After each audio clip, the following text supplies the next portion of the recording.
إلا بالله العلي العظيم. أعوذ بالله من الشيطان الرجيم. بسم الله الرحمن الرحيم.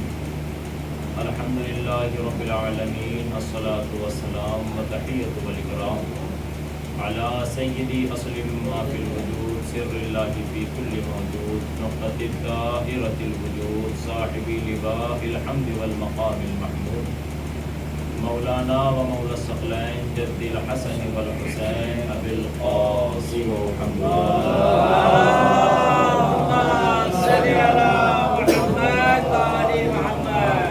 وعلى أهل بيته الطيبين الطاهرين المعصومين المظلومين المنتخبين المنتجبين من يومنا هذا إلى قيام يوم الدين. أما بعد فقد قال حق سبحانه وتعالى في القرآن المجيد وهو أصدق الصادقين وقوله الحق الحق.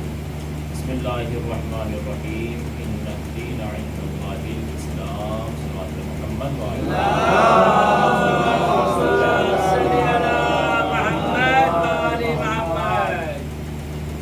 اس سے پہلے کہ آپ لوگوں کے سامنے گفتگو کا آغاز کیا جائے، آپ لوگوں سے گزارش ہے کہ ایک مرتبہ سورہ حمد اور 3 مرتبہ سورہ توحید کی تلاوت فرما کر جناب محمد افروز ابن حسن صاحب کے ارواح کو حساب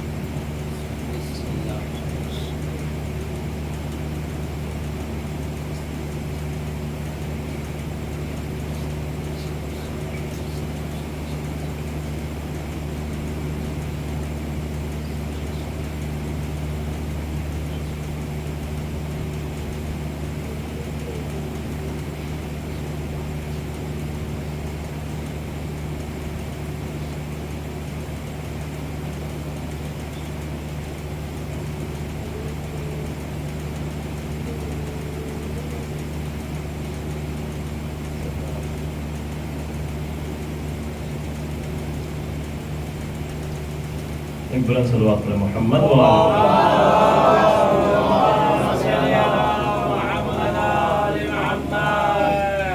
عزیزان گرامی، دوستان عزیز، بزرگان ملت، ماتمداران سید الشہداء، شیعان علی، عاشقان حسین، آج اس عشرے کی 8ویں مجلس ہے جو آپ لوگ سماعت فرما رہے ہیں. بہت ہی تیزی سے اور بہت جلدی یہ دن، یہ ایام اپنی منزلوں کی طرف ہیں، اور ہم لوگوں سے جتنا ہو سکا، جتنی ہم لوگوں سے کوشش ہو سکی، ہم نے امام کا غم منایا، امام کے فضائل بیان کیے، امام کے مصائب، امام کے اختیارات آپ لوگوں کے سامنے پیش کیے. لیکن حقیقت یہی ہے کہ ہم لوگ واقعاً عزاداری کا حق ادا نہیں کر سکتے، چاہے جتنی مجلسیں کریں، چاہے جتنی مرثیہ خوانی کریں، چاہے جتنی بھی سینہ زنی کریں، لیکن حقیقت یہی ہے کہ ہم لوگ حق گریہ ادا نہیں کر سکتے. کیونکہ حق گریہ ادا نہیں ہو سکتا، اس کی ایک وجہ یہ ہے کہ یہ جو غم ہے اگر مختصر ہوتا تو کچھ سالوں میں ہی ختم ہو چکا ہوتا، کچھ سال آدمی روتا اور اس کے بعد ختم ہو چکا ہوتا. لیکن اس غم کا ابھی تک باقی رہنا اسی طریقے سے جیسے 61 ہجری میں واقعہ ہوا، آج تک اس کی تاثیر ویسی ہی ہے جیسے آج سے 1400 سال پہلے تھی. آپ دیکھیں عزاداری ہم لوگوں کے پاس ہے، اور ہم لوگ کس طریقے سے عزاداری کو مناتے ہیں. اور اگر ہم دیکھیں تو عزیزان محترم، شیعوں کی پہچان اگر کسی چیز کے ذریعے ہوتی ہے تو وہ عزاداری ہے. شیعہ اپنی عزاداری کے لیے بڑے مشہور ہیں. شیعہ ایک دیکھیے ہماری خاص بات ایک یہ بھی ہے کہ ہم لوگوں کو یا ہماری قوم کو جو پہچانا جاتا ہے وہ رونے والوں میں پہچانا جاتا ہے. یہ نہیں کہ یہ قوم کسی کو رلاتی ہے. اگر آپ دیکھیں دنیا کی سب سے مظلوم قوم کا نام اگر آپ کسی سے پوچھیں تو ہر کوئی یہی کہے گا کہ وہ شیعہ قوم ہے. اس کی وجہ کیا ہے؟ اس کی وجہ یہ ہے کیونکہ ہم لوگ صرف اپنے امام سے اور صرف ہم اپنے مذہب سے تعلق رکھتے ہیں. اور ہم لوگ کو یہ ایسی بات کوئی ممبروں سے ایسے جملے کہنا پسند نہیں کرتے کہ جس سے کسی کی دل آزاری ہو. کیوں؟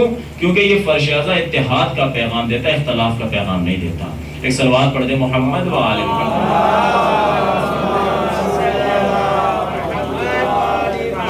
عزیزان محترم، اسی طریقے سے آج کچھ باتیں آپ لوگوں کے سامنے عرض کرنی ہیں، وہ اس لحاظ سے کہ کچھ ہماری عزاداری پر اعتراض ہوتے ہیں، اور کوشش یہ کی جائے گی کہ ان اعتراض کا جواب 2 یا 3 اعتراض، کہ ان اعتراض کا جواب انسان کو عقلی دلیل کے ذریعے دیا جائے. کیونکہ انسان ہر دلیل کا انکار کر سکتا ہے لیکن کبھی عقلی دلیل کا انکار نہیں کر سکتا. جب انسان کی بات سمجھ میں آ جائے تو پھر وہ کس چیز کا انکار کرے؟ اگر بات سمجھ میں آ جائے پھر اس کے بعد انکار کرے تو وہ انسان جاہل ہوتا ہے. جس کی بات سمجھ میں آ جائے وہ اقرار کر لے، وہ جاہل نہیں ہوتا ہے، کیونکہ وہ اس وقت تک جاہل تھا جب تک اس کے یہ بات سمجھ میں نہیں آئی تھی. تو عزاداری پر کچھ سوال، کچھ ہمارے اختلاف جو لوگ اٹھاتے ہیں، کہتے ہیں کہ مثلا آپ لوگ ایسا کیوں کرتے ہیں، اس کی وجہ کیا ہے؟ 3 یا 4 اعتراض میں آپ کے سامنے پیش کروں گا، اور کوشش یہ کی جائے گی کہ انشاءاللہ ان اعتراض کا جواب حج کے ذریعے دیا جائے. اب سوال یہ کہ حج کے ذریعے کیوں؟ کیونکہ آپ جہاں بھی چلے جائیں پوری امت محمدی میں حج سے کہیں بھی انکار نہیں کیا جاتا. جو مسئلے ان کے یہاں پر ہیں وہی مسئلے ہمارے یہاں پر ہیں. 1-2 چیز ہیں جو الگ ہیں، جو ہمارے یہاں ہوتی ہیں وہ ان کے یہاں نہیں ہوتی. 1-2 مسئلے ہیں، لیکن حج سے کوئی انکار نہیں کر سکتا. آپ اگر حج کے ذریعے عزاداری کو ثابت کریں تو اس کو کون منع کر سکتا ہے؟ ایک صلوات پڑھ دیں محمد و آل محمد.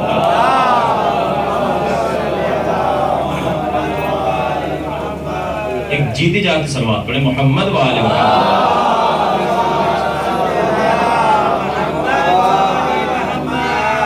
آپ یہ دیکھیں کہ جو ہماری عزاداری پر اعتراض ہوتے ہیں، اگر ان کو حج کے ذریعے بتایا جائے تو انسان واقعا ماننے پر مجبور ہو جائے گا. اب پہلا اعتراض جو ہم پر یہ ہوتا ہے وہ یہ ہوتا ہے کہ آپ لوگ یہ بتائیں، یعنی ایک حاجی صاحب، کسی کو سمجھ لیجئے آپ میں سے جو لوگ حج پر گئے ہوں تو وہ میری بات کو بہت آسانی سے سمجھیں گے، اور جو لوگ نہیں گئے ہیں دعا کرتے ہیں پروردگار سب کو حج کرنے کی توفیق عطا فرمائے. اور لیکن اتنا مجھے بھی معلوم ہے کہ اگر آپ لوگ حج پر نہیں گئے ہیں لیکن وہاں جو ہوتا ہے وہ آپ کو ضرور معلوم ہے، آپ کو وہاں کے احکام ضرور معلوم ہوں گے، تو اس لیے مجھے بات سمجھانے میں آسانی بھی ہوگی.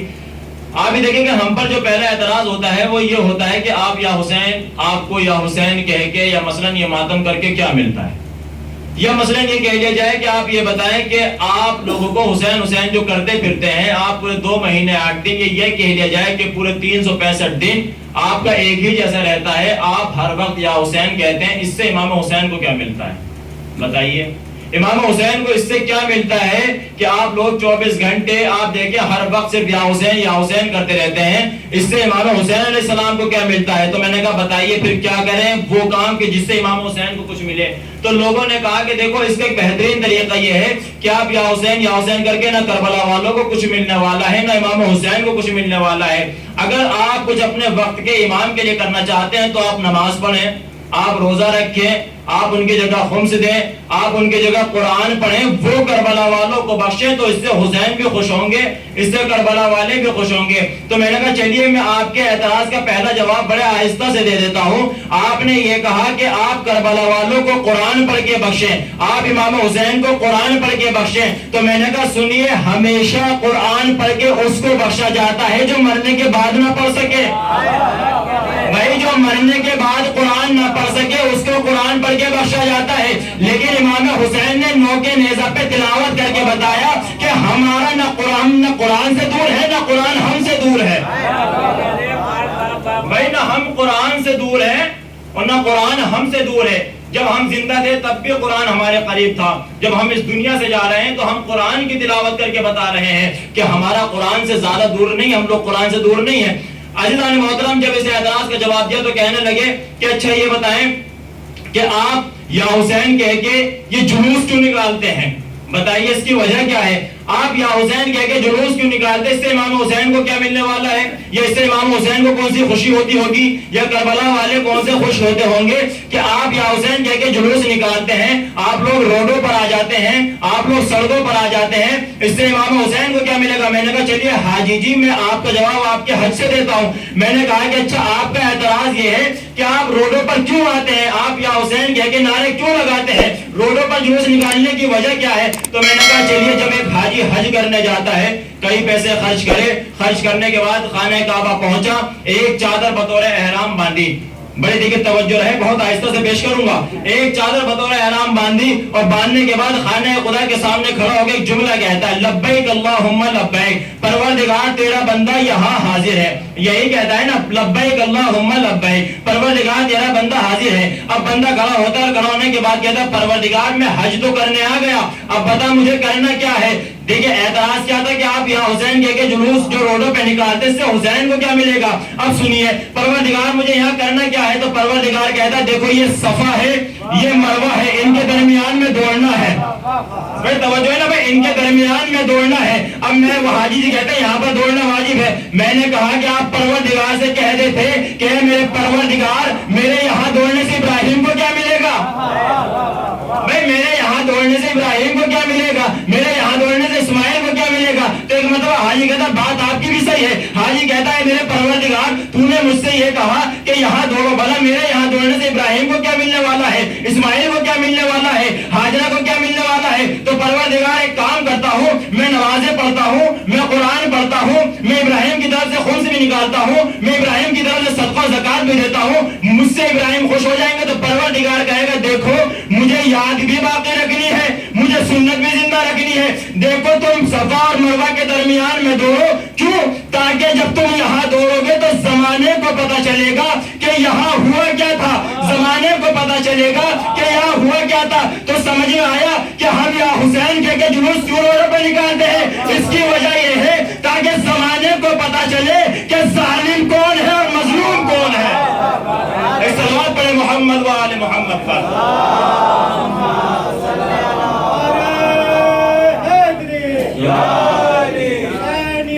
زندہ باد زندہ باد۔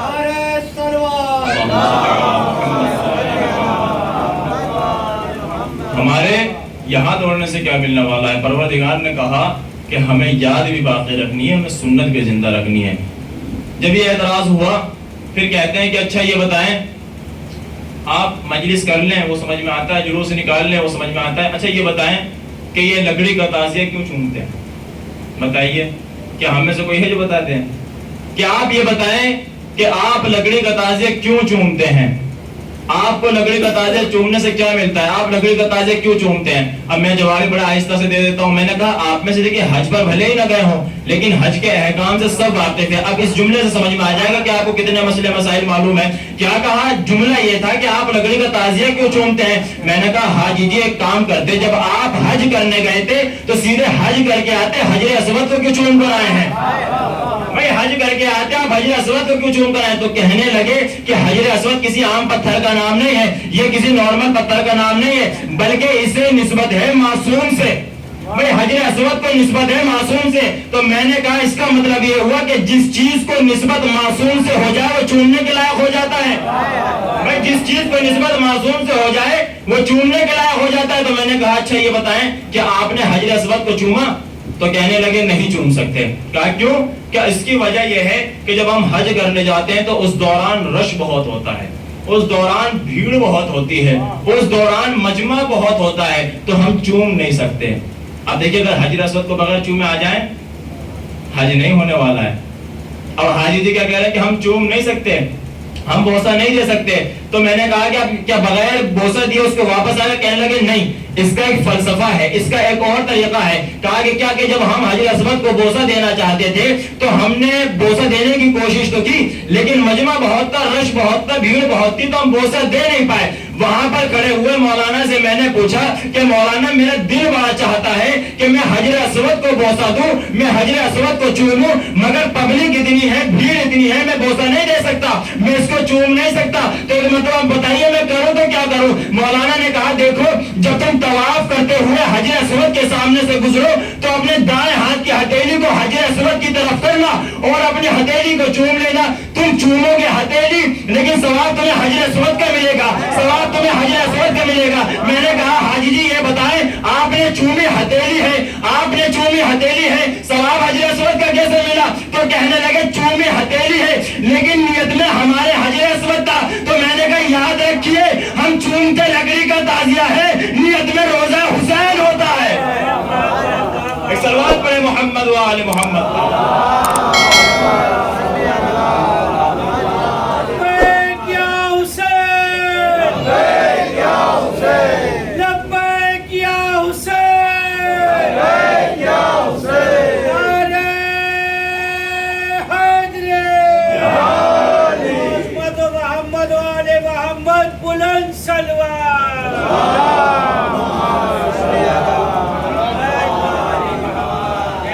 ہم لکڑی کا تعزیہ چومتے ہیں لیکن نیت میں جو ہوتا ہے وہ ہمارے روزہ حسین ہوتا ہے. اب ایک جملہ بڑے آہستہ سے آپ لوگوں کے درمیان پیش کر دوں کہ پھر سوال کرنے لگے کہ اچھا یہ بتائیں کہ آپ لوگ یزید پہ لعنت کیوں کرتے ہیں؟ بتائیے اس کی کیا وجہ ہے؟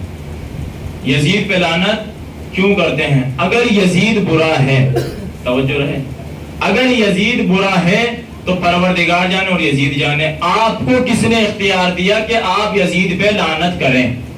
آپ کو کس نے اختیار دیا کہ آپ یزید پہ لعنت کریں؟ اگر یزید غلط ہے تو پروردگار اس کو سزا دینے والا ہے نا. آپ کو کس نے اختیار دیا کہ آپ یزید کو برا بھلا کہیں، آپ اس پہ تبرہ کریں؟ میں نے کہا حاجی جی جب حج کرنے گئے تھے تو صرف حج کر کے آتے، شیطان کو پتھر کیوں مار کر آئے ہیں؟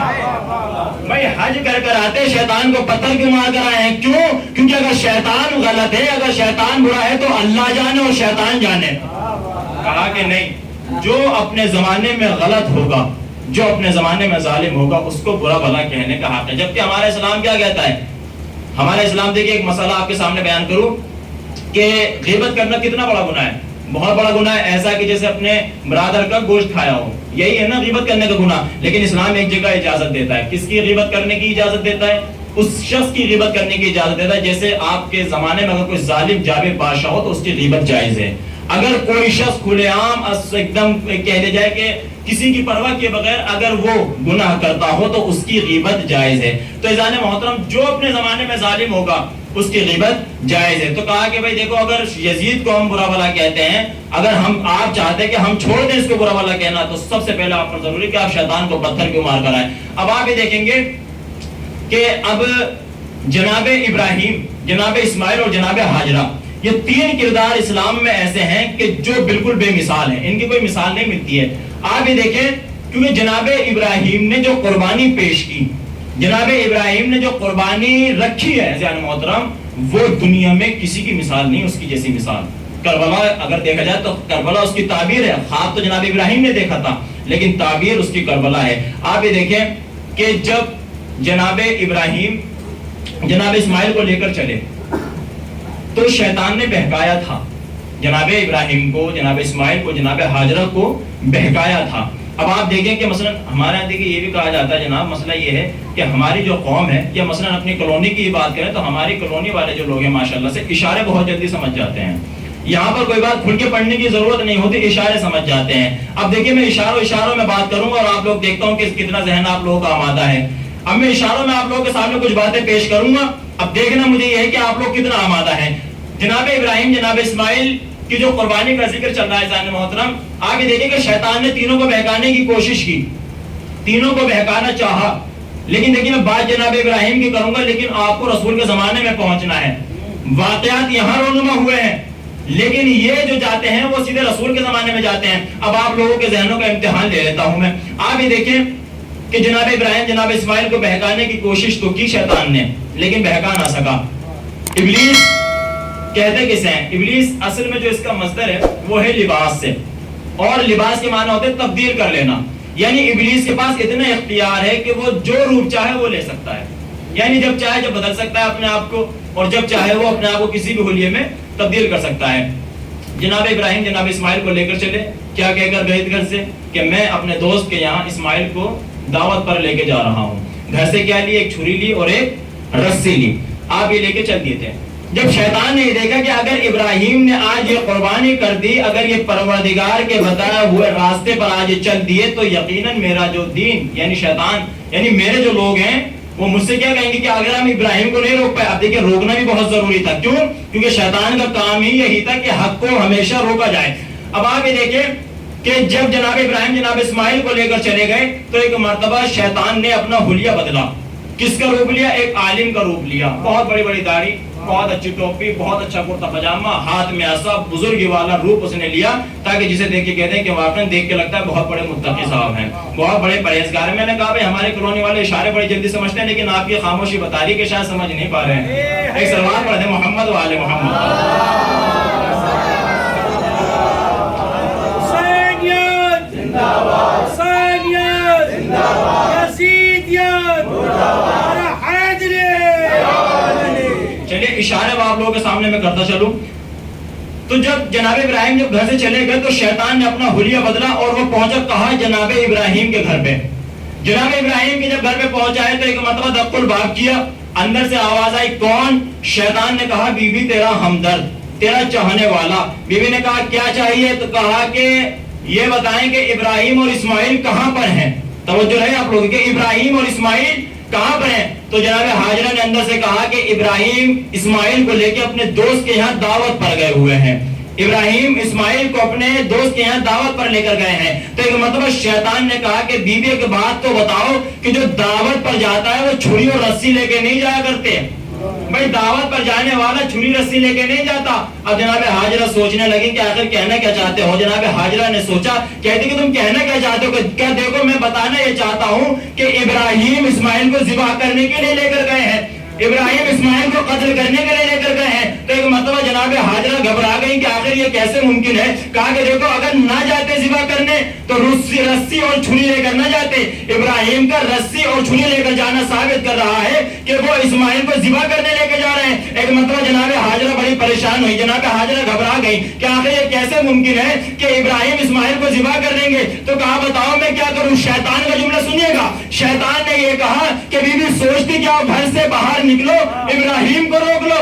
بھئی آپ لوگ اشارے سمجھتے ہیں نا کہ گھر سے باہر نکلو اور اس کو ابراہیم کو روک لو۔ ایک مرتبہ جناب حاجرہ نے کہا کہ دروازے پر تو شیطان کھڑا ہے۔ ایک مرتبہ جناب حاجرہ نے نیچے سے کنگر اٹھایا، شیطان کی طرف پھینک کے مارا۔ شیطان نے پوچھا اے بیوی تم نے مجھے پہچانا کیسے؟ میں تو لباس بدل کر آیا تھا۔ ایک مرتبہ حاجرہ کہتی ہے کہ جو نبی کی بیوی کو گھر سے باہر نکلنے کا حکم دے وہ شیطان ہوتا ہے۔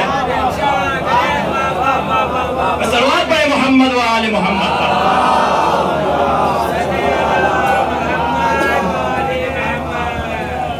جو نبی کی بیوی کو گھر سے باہر نکلنے کا حکم دے وہ شیطان ہوتا ہے۔ پہلی جگہ فیل ہو گئے جناب یہ، اب دوسری جگہ چلیے۔ آئے کس کے پاس؟ کہا کہ چلو جناب ابراہیم کو بہکایا جائے۔ کوشش کرنی تھی، معلوم تھا نہیں بہکیں گے لیکن اپنی ڈیوٹی بھی پوری دینی تھی۔ اب جناب ابراہیم چل رہے ہیں جناب اسماعیل کے ساتھ کہ جناب ابراہیم کو محسوس یہ ہوا کہ میرے پیچھے کوئی آ رہا ہے۔ ان کو کسی کے قدموں کی آہٹ محسوس ہوئی۔ جناب ابراہیم نے پیچھے مڑ کے دیکھا تو شیطان کہتا ہے کہاں جا رہے ہو آپ لوگ کہاں جا رہے ہو؟ شیطان نے جب یہ کہا تو ابراہیم کہتے ہیں کہ میں اپنے بیٹے اسماعیل کو ذبح کرنے کے لیے جا رہا ہوں، میں اپنے بیٹے اسماعیل کو ذبح کرنے کے لیے لے کے جا رہا ہوں۔ ایک مرتبہ جب شیطان نے سنا کہنے لگا کہ ہیں آپ بھلا اسماعیل کو ذبح کرنے کے لیے لے کے جا رہے ہیں، آخر ایسا کیوں؟ کہا کہ میں نے خواب میں دیکھا تھا کہ میں اپنے بیٹے اسماعیل کو ذبح کر رہا ہوں۔ اب میں یہ چاہتا ہوں کہ پروردگار عالم کی بارگاہ میں اپنے بیٹے اسماعیل کی قربانی کو پیش کروں۔ اب میں اپنے خواب کو حقیقت میں بدلنا چاہتا ہوں۔ ایک مرتبہ شیطان نے کہا کہ ارے خواب تو ہم بھی روز دیکھتے ہیں، تو کیا ہم بھی اپنی اولادوں کو قتل کر دیں؟ کیا ہم بھی اپنی اولادوں کو ذبح کر دیں؟ جناب ابراہیم نے نیچے سے کنکر اٹھایا، اٹھانے کے بعد شیطان کی طرف پھینک کے مارتے ہیں۔ شیطان نے پوچھا آپ یہ بتائیں کہ آپ نے مجھے پہچانا کیسے؟ میں تو لباس بدل کر آیا تھا۔ ایک مرتبہ شیطان نے کہا کہ آپ یہ بتائیں کہ آپ نے مجھے پہچانا کیسے؟ ابراہیم کہتے ہیں کہ جو نبی کو اپنے جیسا سمجھے وہ شیطان ہوتا ہے۔ بھائی کہ جو نبی کو اپنے جیسا سمجھے وہ شیطان ہوتا ہے۔ کیوں؟ کہنے لگے کہ نبی کا خواب خواب نہیں ہوتا، حقیقت ہوتا ہے۔